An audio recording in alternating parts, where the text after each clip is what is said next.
arrest could face jail time once he's processed through the courts. Deputies arrested 37-year-old Frederick Warner, charging him with drunk driving in Baton Rouge. This is his 6th arrest, but he's only been convicted for driving while intoxicated once. News 2's Rob Krieger explains.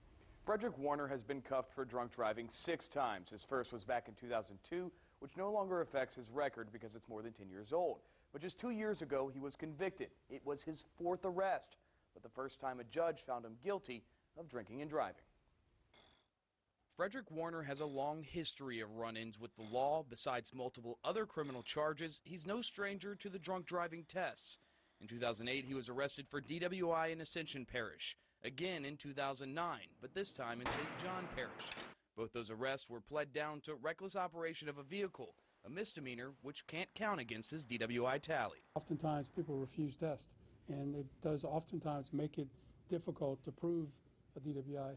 Also, when there's not a videotape to show the level of intoxication, makes it sometimes more difficult. But in 2012, he was arrested in Baton Rouge and promptly convicted of driving while drunk. Then in May of last year, he was arrested again for DWI. That case is still pending.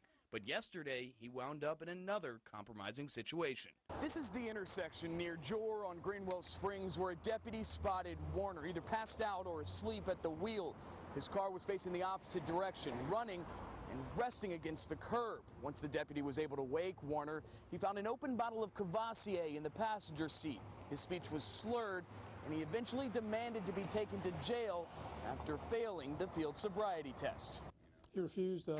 He's been through the system. He obviously knows the system, and this is a person, because of that and because of the rest of his record, is one that will receive our attention.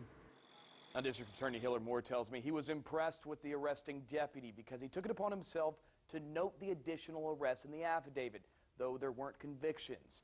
That allowed the judge to set a bond higher than normal at $51,000. Now, just this afternoon, I spoke with Warner's ex-wife, who tells me her ex-husband has had a lot of trouble with drinking, and now she's planning to keep him from driving their children.